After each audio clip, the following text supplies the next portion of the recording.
It was supposed to be a routine Saturday morning in downtown Charlotte. Sarah Brennan, 8 months pregnant and exhausted, had stopped at a street corner cafe to rest her swollen feet. In 3 seconds, everything changed. A man on a stolen dirt bike ripped her purse from her shoulder and vanished into traffic before anyone could react. Inside that bag, her late husband's wedding ring, ultrasound photos of the daughter she'd never met, and the last $340 she had until payday. What the thief didn't know was that 4 blocks away, the annual Carolina Brotherhood charity ride was assembling, 100 bikers preparing to escort children from a cancer ward to a day at the lake.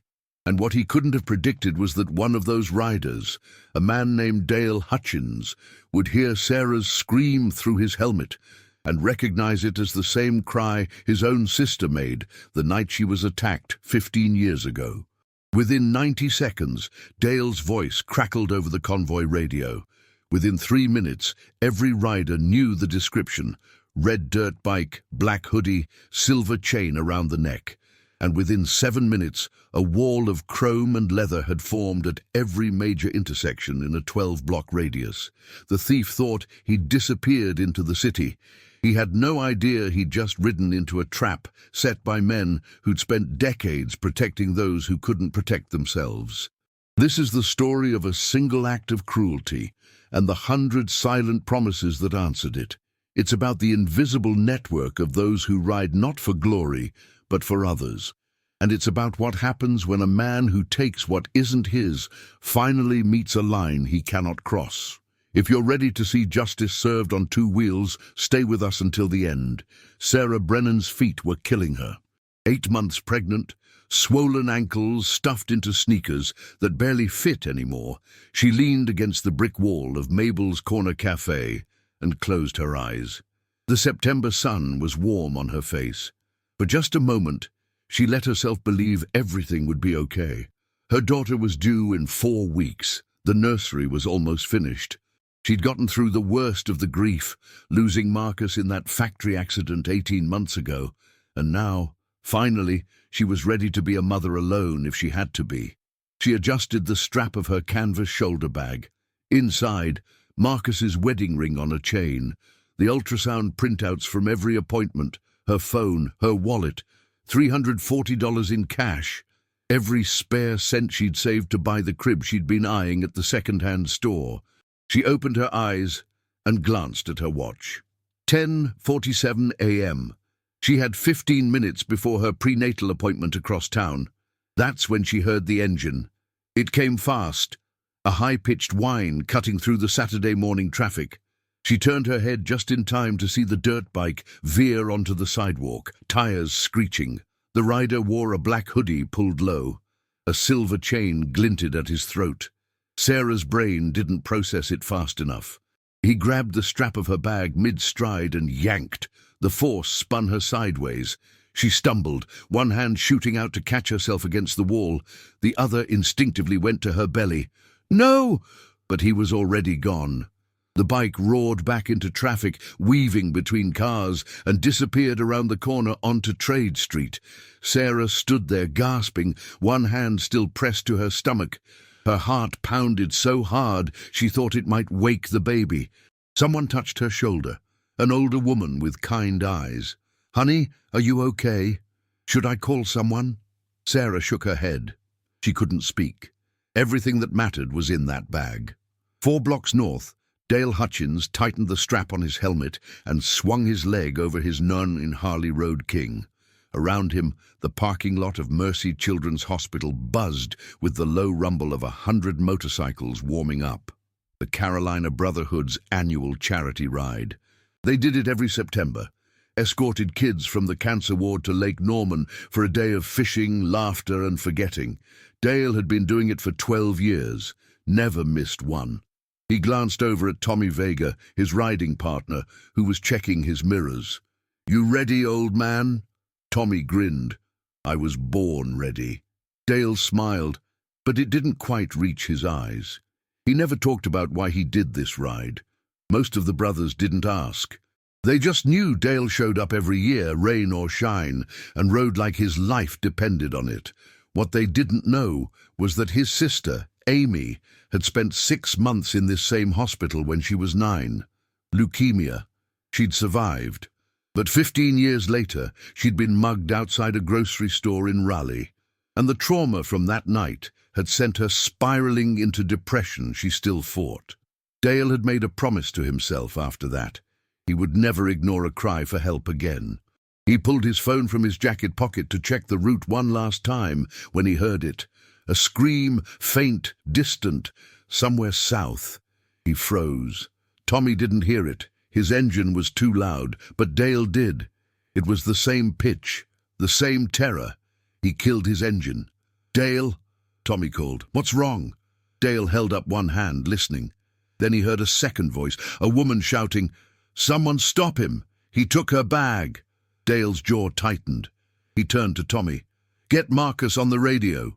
Tell him we've got a situation." Tommy's smile vanished. "What kind of situation?" Dale was already starting his engine again. "The kind where someone just made a very big mistake. Drop a comment and tell us where you're watching from. Let's ride together." Dale didn't wait for permission. He gunned the throttle and peeled out of the hospital parking lot, his Harley roaring onto West Trade Street. Behind him, Tommy scrambled to follow, shouting into his headset. "Marcus! Marcus! You copy!" Static crackled, then a voice. "Go ahead! Dale just bolted. Says someone got robbed. We're heading south on Trade." There was a pause. Then Marcus Holt's voice came back, steady and calm. "Copy that. I'm alerting the convoy. Stand by."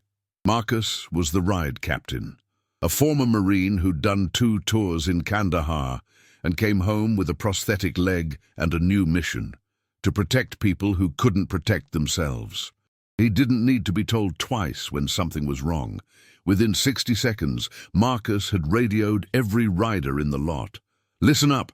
We've got a situation. Woman robbed at gunpoint 4 blocks south. Suspect on a dirt bike, black hoodie, heading east on Trade. We're deploying now. Form up by 2s and spread out.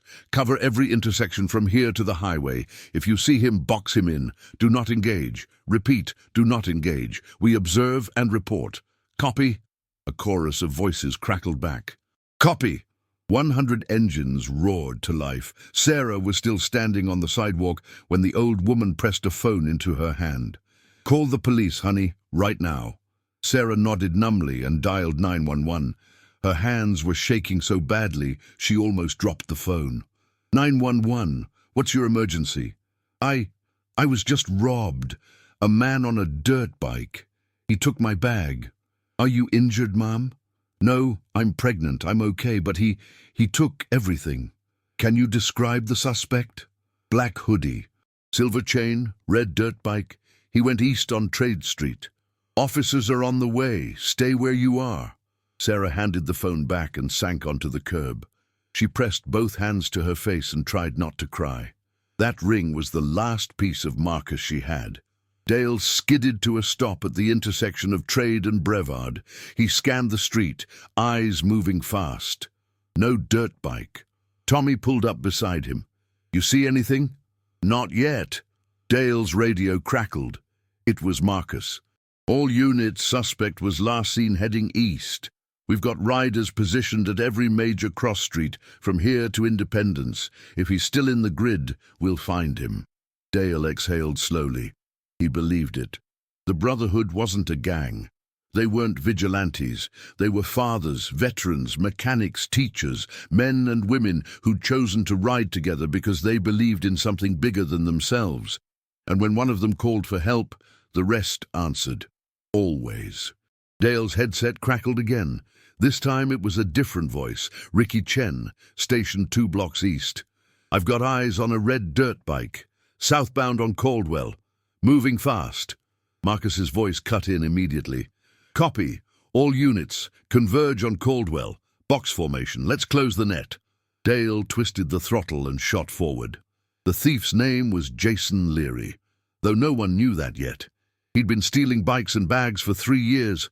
Quick hits, fast exits, nothing fancy. He'd learned early that pregnant women and old people made the easiest targets. They didn't chase, they didn't fight back. He turned onto Caldwell Street and grinned under his hoodie.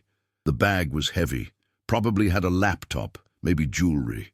He'd check it later. Right now, he just needed to get to the highway and disappear. He was 2 blocks from the on-ramp when he saw them. At first, it was just 2 motorcycles blocking the intersection ahead. Then 4, then 8. Jason slowed. What the hell? He glanced in his mirror. Behind him, more bikes were rolling into position. His grin vanished. He revved the engine and tried to swerve around the blockade, but 2 more riders pulled into his path. One of them, a broad-shouldered man with a grey beard, raised one hand. Stop! Jason's heart slammed against his ribs. He was surrounded. Jason Leary's hands tightened on the handlebars. All around him, the rumble of 100 motorcycles filled the air like distant thunder. They weren't revving aggressively. They weren't shouting. They were just there, a wall of chrome and leather that stretched in every direction. He looked left. 4 bikes. Right. 6 more. Behind him, the line was 3 deep, and ahead, blocking the intersection entirely, was the man with the grey beard. He sat perfectly still on a black Harley, his arms crossed, his expression unreadable. Jason's pulse hammered in his ears. This wasn't cops. This was something else. He revved the dirt bike's engine, a high, desperate whine, and tried to dart between 2 riders on his left. But before he could move, another bike slid into the gap. The rider, a woman with short silver hair and a leather vest, shook her head slowly. No. Jason's breath came faster. He was trapped. Dale pulled up on the right flank and killed his engine. He swung off the bike and stood there, arms at his sides, watching. Tommy stopped beside him. What now? We wait, Dale said quietly. Marcus's voice crackled over the radio. Hold positions. Police are 2 minutes out. Nobody moves until they arrive. Jason looked around wildly. His eyes darted from face to face, searching for a way out. There wasn't one. One of the riders, a tall man with a shaved head and a faded marine tattoo on his forearm, stepped forward. He didn't say anything. He just pointed at the canvas bag slung over Jason's shoulder. Jason's jaw clenched. This isn't your business, he said, his voice shaking. The Marine didn't blink. It is now. Sarah Brennan sat on the curb outside Mabel's cafe, her head in her hands. A police cruiser had arrived 5 minutes ago. The officer, a young man with kind eyes, had taken her statement and assured her they'd do everything they could. But Sarah knew the odds. Stolen purses almost never got recovered. The ring was gone.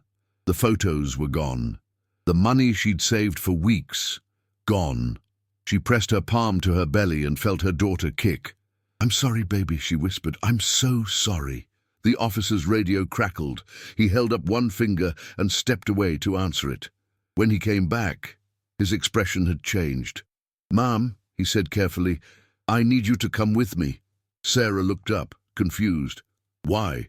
Did you find him? The officer hesitated. Then he nodded. Yeah, we found him. Jason Leary had stopped trying to run. He sat on the dirt bike, gripping the handlebars, surrounded by 100 silent riders. No one had touched him. No one had threatened him. They just waited. And somehow, that was worse. The first police cruiser arrived with lights flashing. 2 officers stepped out, hands on their belts, eyes scanning the scene. Marcus walked forward to meet them. Officer, he said calmly, we've got your suspect. Red dirt bike, black hoodie. He's got the stolen bag on him right now. The officer, a veteran cop named Daniels, looked past Marcus at the sea of motorcycles. His eyebrows rose. You boys corner him? Marcus nodded. We heard the call, figured we'd help out. Daniels studied him for a long moment. Then he smiled faintly. Appreciate it. He walked toward Jason, who was now standing beside the bike, the canvas bag still slung over his shoulder. Hands where I can see them, Daniels said. Jason raised his hands slowly. Daniels reached for the bag and pulled it off Jason's shoulder. He opened it, glanced inside, and nodded. Wedding ring? Ultrasound photos? Wallet with $340. He looked up. This belonged to Sarah Brennan? Marcus nodded. Daniels cuffed Jason without another word. As the second cruiser arrived, Daniels turned back to Marcus. You guys waiting for something? Marcus smiled. Yeah, we're waiting to make sure she gets her bag back. Daniels chuckled. Fair enough. 5 minutes later, the third cruiser pulled up. Sarah Brennan stepped out of the passenger seat. It's 11:14 a.m. in Charlotte, North Carolina, and justice is about to be served on 2 wheels. Sarah stood on the sidewalk, one hand pressed to her belly, staring at the scene before her. 100 motorcycles, maybe more. They lined both sides of Caldwell Street like sentinels, engines silent now, riders standing beside their bikes with arms crossed or hands in pockets. She didn't understand. Officer Daniels walked toward her, holding her canvas bag. Ms. Brennan, he said gently, I believe this is yours. Sarah's breath caught. She reached out with trembling hands and took the bag. She opened it immediately, her fingers searching. The wedding ring, still there on its chain, the ultrasound photos, folded carefully in the front pocket, her wallet, the cash still inside. She looked up at Daniels, tears streaming down her face. How? He gestured toward the riders. They found him for you. Sarah turned. For the first time she really looked at them. They weren't young. Most were in their 40s, 50s, some older. They wore leather vests with patches, names, chapter logos, military insignias. Some had grey beards. Some had prosthetics. One woman had a cane leaning against her bike. They weren't a gang. They were just people. And they'd come for her. Dale Hutchins stepped forward. He pulled off his helmet and held it under one arm. His eyes were kind. Ma'am, he said quietly, I'm sorry that happened to you. Nobody should have to go through that. Sarah's throat tightened. You did this? All of you? Dale shook his head. We just made sure he didn't get away. But why? She whispered. You don't even know me. Dale was quiet for a moment. Then he said, My sister was attacked once. Nobody helped her. I swore I'd never let that happen to someone else if I could stop it. Sarah looked around at the other riders. They nodded silently. She pressed the bag to her chest and started to cry. Not from fear this time, but from something else. Something she hadn't felt in a long time. Hope. Marcus stepped forward next. Ma'am, we're escorting some kids to the lake today. If you need a ride anywhere, hospital, home, wherever, we'll make sure you get there safe. Sarah wiped her eyes. I have a doctor's appointment.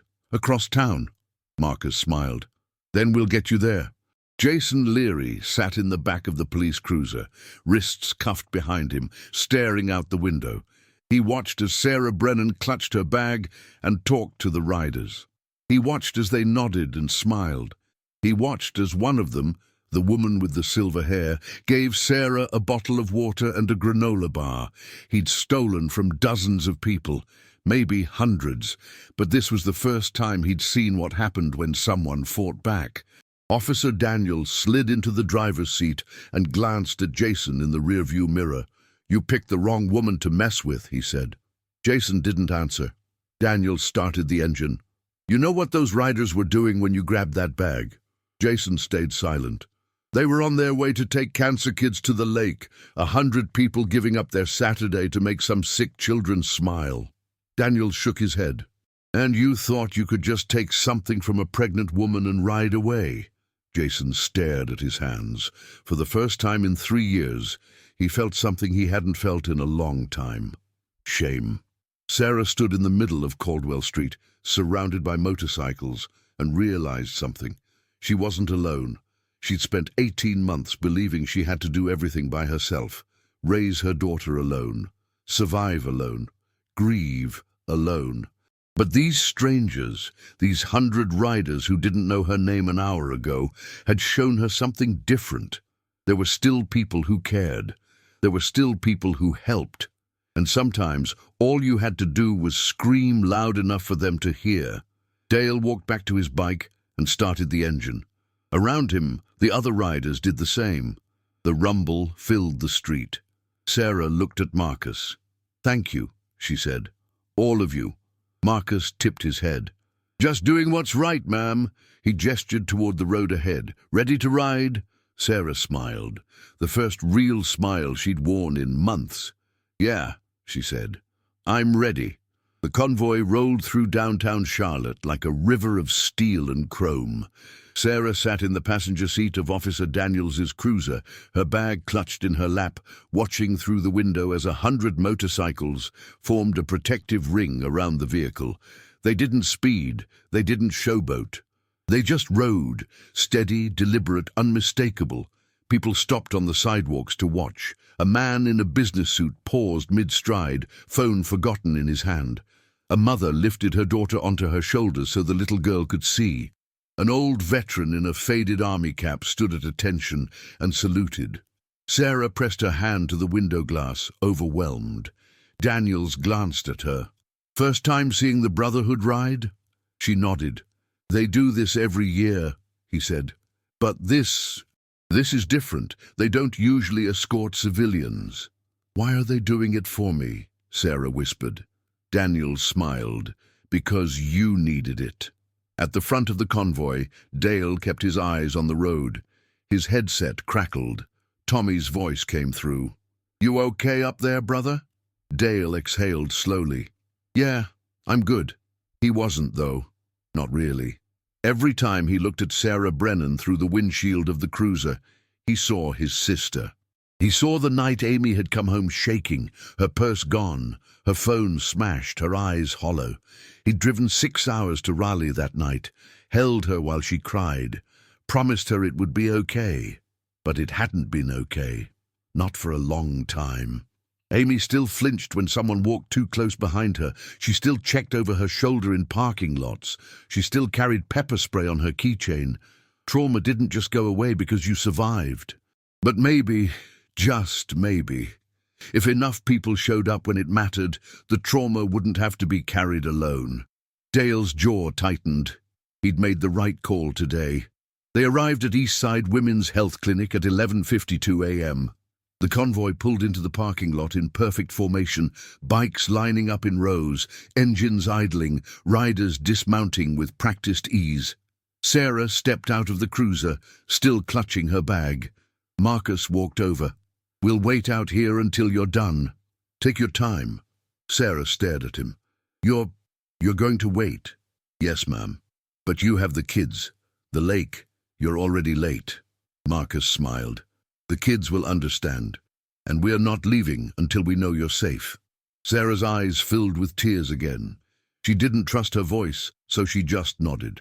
She turned toward the clinic entrance and froze. Standing just inside the glass doors was her best friend, Monica, who worked as a receptionist there. Monica's eyes were wide, her mouth open. She pushed through the doors and ran to Sarah, wrapping her in a hug. Oh my God, Sarah! I just heard what happened. Are you okay? Is the baby okay? Sarah nodded into Monica's shoulder. I'm okay. They got my bag back. Monica pulled back, confused. Who did? Sarah turned and gestured at the parking lot full of motorcycles. Monica's jaw dropped. They did this for you? Sarah nodded. Monica looked at the riders, then back at Sarah. Then she did something Sarah didn't expect. She walked over to Dale, who was leaning against his bike, and held out her hand.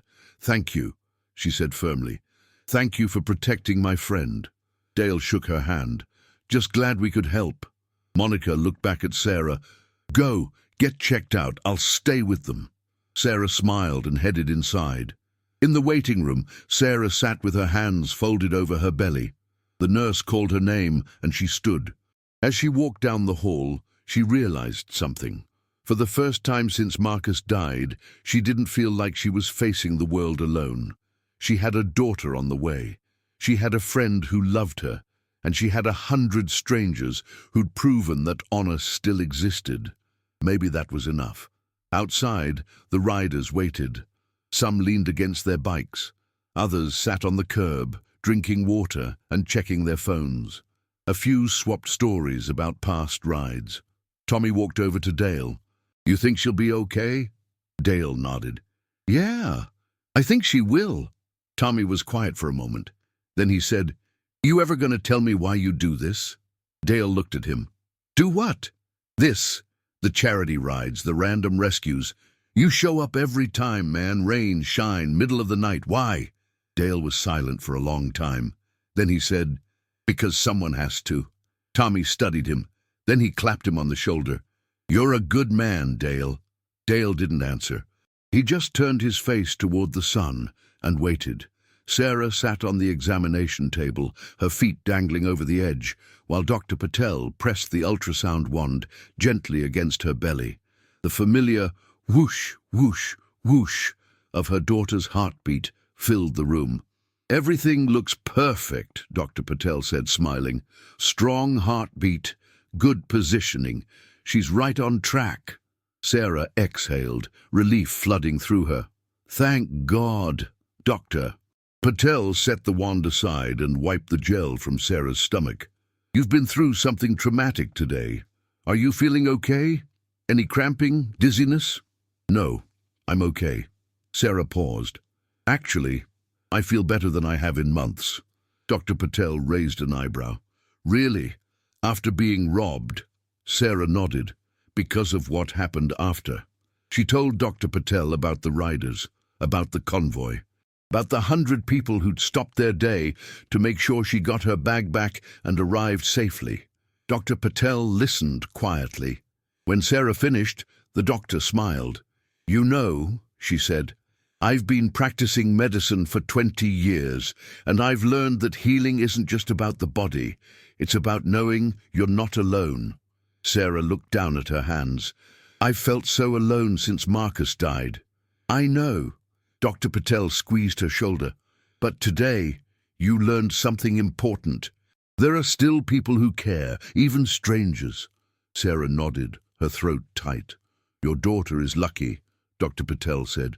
She's going to have a mother who knows how to ask for help and how to accept it. Outside, the riders had been waiting for 40 minutes. None of them complained. Dale stood near the clinic entrance, arms crossed, watching the doors. Beside him, Marcus checked his watch. Kids are probably wondering where we are, Marcus said. Dale glanced at him. You want to leave? Marcus shook his head. No, we finish what we start. A younger rider, a kid named Benny, maybe 25, walked over. Hey, Marcus, why are we doing this? I mean, she's safe now, right? The cops got the guy. Marcus turned to look at him. You ever make a promise, Benny? Benny shrugged. Yeah, sure. You ever break one? Benny hesitated. I don't know, maybe. Marcus nodded. Most people do. It's easy to make promises, hard to keep them. He gestured toward the clinic. That woman in there, she didn't ask us to do this. We chose to, and once you choose to help someone, you don't walk away until the job's done.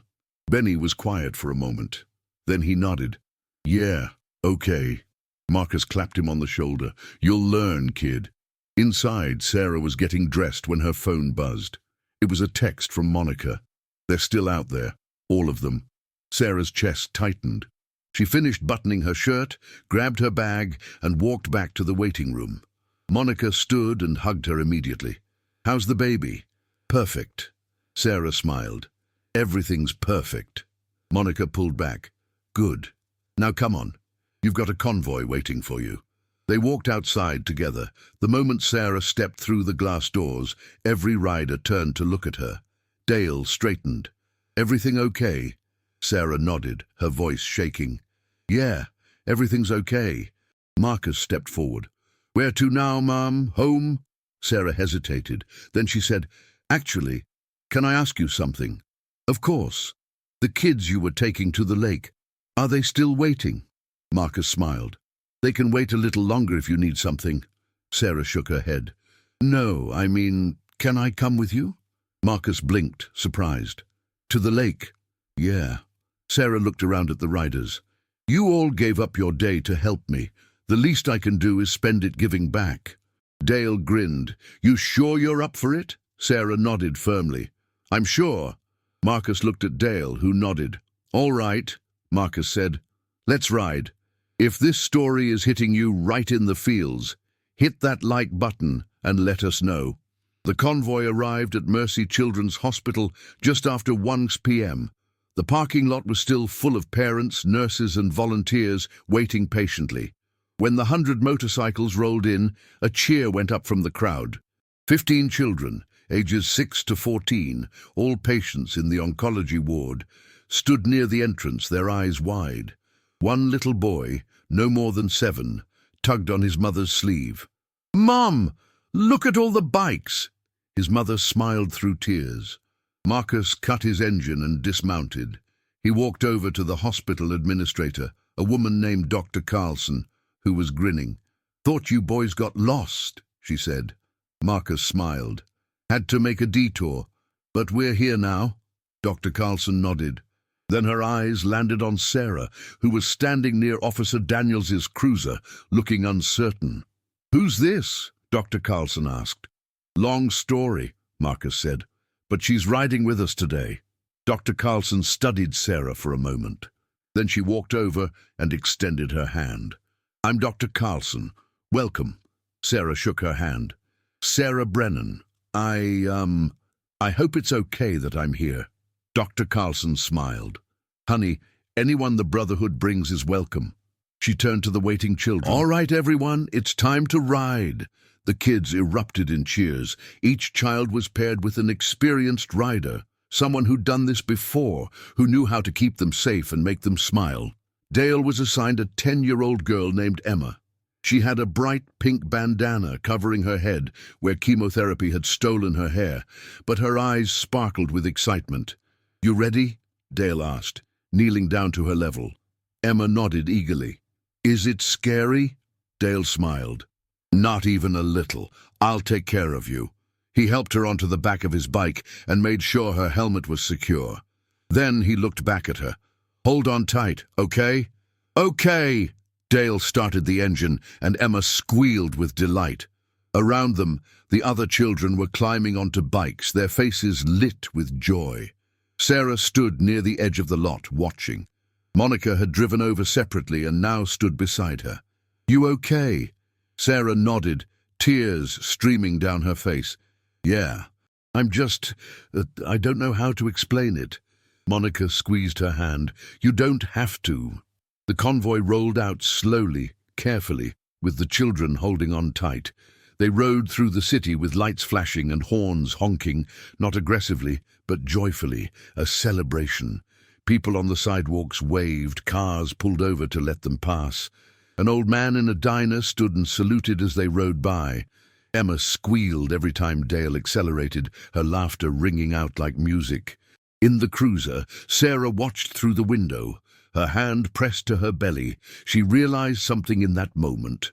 Her daughter would grow up in a world that could be cruel, that could take things from you without warning, but she would also grow up in a world where strangers became heroes, where people showed up when it mattered, where 100 riders would stop everything to help someone they'd never met. And maybe, just maybe, that was the lesson Sarah needed to learn. Not that the world was safe, but that it was full of people who would fight to make it safer. They arrived at Lake Norman just after 2:30 p.m. The children scrambled off the bikes, laughing and talking over each other, and raced toward the water. Volunteers had set up picnic tables, fishing rods, and a barbecue. The smell of burgers and hot dogs filled the air. Emma grabbed Dale's hand. "Will you teach me to fish?" Dale smiled. "Absolutely." He led her down to the dock, where several other riders were already helping kids bait hooks and cast lines. Sarah stood near the picnic tables, watching it all unfold. Marcus walked over. "You did good today, ma'am." Sarah shook her head. "I didn't do anything. You all did this." "You showed up," Marcus said simply. "That's enough." Sarah looked at him. "Can I ask you something?" "Of course." "Why do you do this? All of you. The rides, the charity work, the rescues." "Why?" Marcus was quiet for a long moment. Then he said, "Because we made a promise." "To who?" "To ourselves." He looked out at the children playing by the water. "Most of us have been where those kids are. Maybe not cancer, but pain, loss, fear, and someone helped us. So now we help others." Sarah nodded slowly. "That's a good promise." Marcus smiled. "It's the only one that matters." The afternoon unfolded like something out of a dream. Children laughed and splashed in the shallow water. Burgers sizzled on the grill. The riders sat in clusters, swapping stories and watching over the kids like guardian angels in leather. Emma caught her first fish, a tiny bluegill that flopped on the dock. She screamed with delight, and Dale helped her carefully unhook it and toss it back into the water. "Can I try again?" she asked, breathless. "As many times as you want," Dale said. Nearby, Sarah sat at a picnic table, eating a burger and talking to some of the other volunteers. One of them, a nurse named Kelly, who worked in the oncology ward, sat down beside her. "You're the woman they helped today, aren't you?" Kelly asked. Sarah nodded. "I heard what happened. I'm so glad you're okay." "Thank you." Sarah paused.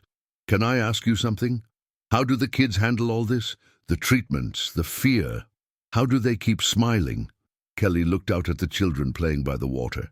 "Because people like this show them that life is still worth living, that there's still joy, even in the hard times." Sarah felt tears prick her eyes. "I needed to hear that," Kelly smiled. "We all do." As the sun began to dip toward the horizon, Marcus gathered everyone near the dock. "All right, everyone," he called. "Before we head back, we've got a tradition. Every year we take a group photo. Kids, riders, volunteers, everyone. So let's get together." The children cheered and scrambled into position. Dale grabbed Emma's hand. "Come on. You're standing with me." Emma grinned and ran to his side. Sarah stood near the back, feeling like an outsider, but Marcus waved her forward. "You too, Sarah. You're part of this now." Sarah hesitated, then stepped into the group. One of the volunteers held up a phone. "Everyone say, Brotherhood! Brotherhood!" they shouted in unison. The photo captured everything. The smiles, the joy, the sense of belonging. But what it didn't capture was the weight of what had happened that day. A woman had been robbed. 100 people had dropped everything to help her, and in doing so, they'd shown her something she'd forgotten, that kindness still existed, that people still cared, that sometimes all you had to do was scream, and someone would answer. As the convoy prepared to leave, Emma ran up to Dale and threw her arms around his waist. "Thank you," she said, her voice muffled against his jacket. Dale knelt down and looked her in the eye. "You keep fighting, okay? You're stronger than you know." Emma nodded, tears in her eyes. "Will you come back next year?" Dale smiled. "I'll be here." Emma hugged him one more time, then ran back to her mother. Sarah watched from a few feet away, her hand on her belly. When Dale stood, she walked over. "Thank you," she said quietly, "for everything." Dale shook his head. "You already thanked us. You don't need to do it again." "Yes, I do." Sarah's voice cracked. "You didn't just get my bag back. You reminded me that I'm not alone." Dale looked at her for a long moment. Then he said, "You're going to be a great mom, Sarah." Sarah smiled through her tears. "I hope so." Dale nodded toward her belly. "She's lucky to have you." The convoy escorted Sarah back to her apartment just as the sun was setting. When they pulled up in front of her building, Sarah stepped out of the cruiser and turned to face the 100 riders. Marcus cut his engine and walked over. "You good from here?" he asked. Sarah nodded. "Yeah, I'm good." Marcus handed her a business card. It was simple, just a phone number and 2 words, Carolina Brotherhood. "If you ever need anything," he said, "you call." Sarah took the card, her hands trembling. "I will." She looked around at the riders one more time. "I don't know how to thank you." Marcus smiled. "You just did." That night, Sarah sat on her couch, her bag beside her, the wedding ring around her neck. She pulled out her phone and opened the photo Marcus had sent her, the group shot from the lake. She stared at it for a long time. Then she placed her hand on her belly and whispered, "Your dad would have loved them." Her daughter kicked in response. Sarah smiled. She'd lost so much. But today she'd found something she didn't know she needed, a reminder that the world was still full of heroes. And sometimes they rode motorcycles. 3 weeks later, Sarah Brennan gave birth to a healthy baby girl. She named her Grace, because that's what the world had shown her that September day.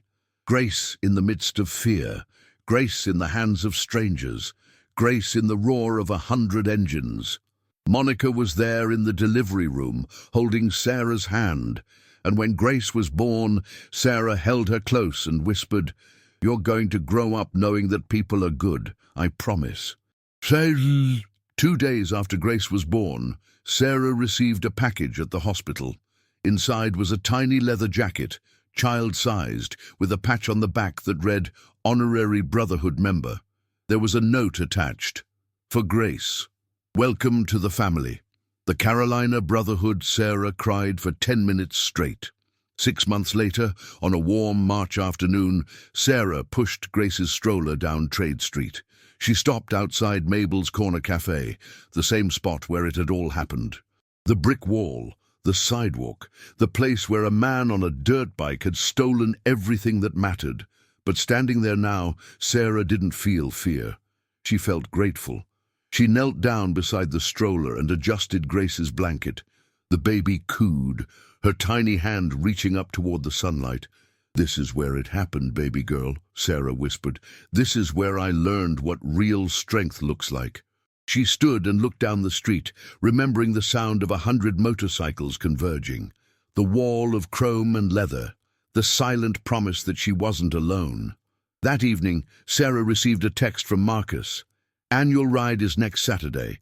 Kids would love to see Grace. You coming?" Sarah stared at the message for a long moment. Then she typed back, "We'll be there." The following Saturday, Sarah arrived at Mercy Children's Hospital with Grace strapped to her chest in a carrier. The parking lot was already full of motorcycles, the same riders, the same convoy, the same promise. Dale saw her first. He walked over, grinning. "There she is," he said softly, looking at Grace. "The girl who started all this." Sarah smiled. "She didn't start it. You all did." Dale shook his head. "No, Sarah, you started it. You screamed for help. And we answered." Emma ran up, now 11 years old, her hair grown back in soft brown curls. She wore a pink shirt and a huge smile. "Is that her?" Emma asked, staring at Grace with wide eyes. Sarah nodded. "This is Grace." Emma reached out carefully and touched the baby's hand. Grace wrapped her tiny fingers around Emma's thumb. "She's perfect," Emma whispered. The convoy rolled out at noon, just like the year before, but this time Sarah didn't ride in a police cruiser. She rode on the back of Dale's Harley, Grace secure in a specially designed carrier against her chest. The rumble of the engines surrounded them. The wind was warm. The sun was bright, and for the first time since Marcus died, Sarah felt whole. They rode through Charlotte with horns honoring and lights flashing. People waved from sidewalks. Children pointed. An elderly woman standing outside a church pressed her hand to her heart. Grace didn't cry. She just stared up at the sky, her dark eyes wide with wonder. Sarah leaned forward slightly and whispered into Dale's ear, "Thank you for everything." Dale didn't turn around. He just nodded once. He didn't need to say it. The promise had already been kept. At the lake, the children played in the water while the riders set up the barbecue. Sarah sat on a picnic blanket with Grace, watching Emma teach a younger boy how to bait a fishing hook. Monica sat down beside her. "You look happy," Sarah nodded. "I am. Marcus would be proud of you." Sarah looked down at Grace, who was sleeping peacefully in her arms. "I think he would." She glanced over at the riders, Dale laughing with Tommy, Marcus flipping burgers, the woman with silver hair helping a child tie their shoe. "They saved me, Monica," Sarah said quietly. "Not just that day, every day since." Monica squeezed her hand. "That's what family does." As the sun began to set, Marcus called everyone together for the group photo. Sarah stood in the front row this time, Grace in her arms, surrounded by riders, volunteers, and children. The photographer counted down. 3, 2, 1, brotherhood! The photo captured everything. The joy, the unity, the unspoken promise that no one would be left behind. But what it couldn't capture was the ripple. Because Sarah wasn't the only life that had changed that day. Emma had learned that heroes were real. Dale had learned that some promises were worth keeping forever. And Grace, tiny, perfect Grace, would grow up knowing that the world was full of people who showed up when it mattered. That night, Sarah sat in her apartment, Grace asleep in her crib, and opened her laptop. She created a new document and typed, "Dear Grace, you're too young to understand this now, but someday, when you're older, I want you to know the story of how you were almost never born into kindness. On September 14th, 2025, a man stole everything I had. But on that same day, 100 strangers gave me everything I needed. They didn't know me, they didn't owe me anything, but they showed up anyway. And because of them, I learned something I'll teach you every day of your life. The world can be cruel, but it's also full of people who will fight to make it kinder. Never forget that. Love." Mom, Sarah saved the document and closed her laptop. She walked to Grace's crib and looked down at her daughter, who slept peacefully, one tiny hand curled into a fist. "You're going to do great things, baby girl," Sarah whispered. "I just know it." She kissed her forehead and turned off the light. Outside, the city hummed with life. Somewhere a motorcycle engine rumbled in the distance, and Sarah smiled, because she knew that if Grace ever needed help, if she ever screamed into the void, there would be people who answered, just like they had for her. 10 years later, on a sunny September morning, a 12-year-old girl with dark hair and her mother's eyes stood in the parking lot of Mercy Children's Hospital. Grace Brennan wore a leather vest, the one the Brotherhood had given her when she was born, now altered to fit her growing frame. Beside her stood her mother, older now, but still strong. And surrounding them were the riders, some with grey beards, some with canes, but all still showing up. Dale walked over and held out a helmet. "You ready?" he asked. Grace grinned. "I was born ready." She climbed onto the back of his bike, just like Emma had done all those years ago. Sarah watched with tears in her eyes as the convoy rolled out, her daughter riding with the people who'd saved her life before she was even born. Marcus walked over and stood beside Sarah. "She's going to be just fine," he said. Sarah nodded. "I know, because that was the promise, that was the legacy, that was the Brotherhood. Thank you for riding with us today. If this story touched your heart, subscribe and join the family. We'll see you on the next ride."